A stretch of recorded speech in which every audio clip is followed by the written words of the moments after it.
ଶଳା କବାଟ ବାଡେଇଲା କୋ ଏଠି ଏତେ ଅଭଦ୍ର ଲୋକ ରହୁଛନ୍ତି ଫେର ଶାନ୍ତିରେ କିଛି କରେଇ ଦଉନାହାନ୍ତି ଏଠି କାଇଁ ଆସିଲା କେଜାଣି ଏମିତିଆ ଜାଗା ଜାଣିଥିଲେ ଏଠି ଲୋକ ଆସିନଥାନ୍ତା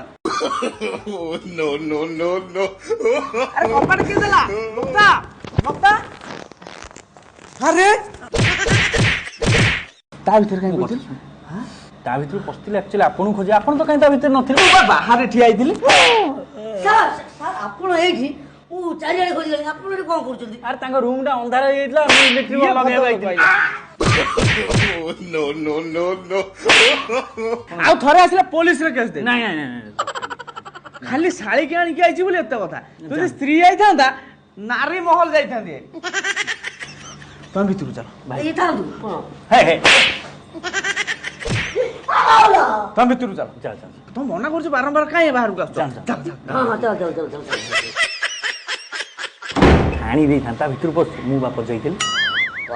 ତମେ ତ ମୁତୁରି ମୁଁ ତ ମୁତୁରି କାଇଁ ପାଇଁ ଧୋଇବା ମୁଁ ପଶିଲା ବେଳକୁ କଣ ହେଇଯାନ୍ତି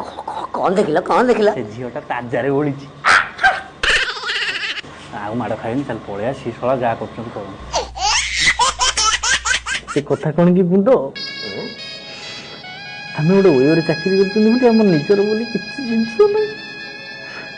ଝେଡ଼ ଝୁଡ଼ଙ୍ଗ କଞ୍ଚା ଲଙ୍କା ଇଏ କୁରୁମି ସିଏ ସହ ଗୋଟେ ଝିଅଟା ଆଣିଛି ତା ଗାଲ ଚୁଚୁମି ତା ଗାଲରୁ ମାଉଁସ ଛଡ଼େଇ ଦେଲାଣି କାଶ୍ମୀର ଟମାଟୋ ଭାବୁଛି ତାକୁ ଆମ ଭାଗ୍ୟରେ କଣ କେହି ନାହାନ୍ତି ରେ ବୁଟ ଆମ ବାବୁ ସେଇ କଲରା ଗୁଟ ଭାଇ ମତେ ଲାଗୁଛି ଭଗବାନ ବୋଧେ ଆମ ଡାକ ଆଉ ଶୁଣିବେନି ତମେ ଠିକ ଅଛ ଭାଇ ମତେ ଲାଗୁଛି ଭଗବାନ ତ କରିନି ଭାଇ ଭାଇ ଭାଇ ଭାଇ ଭାଇ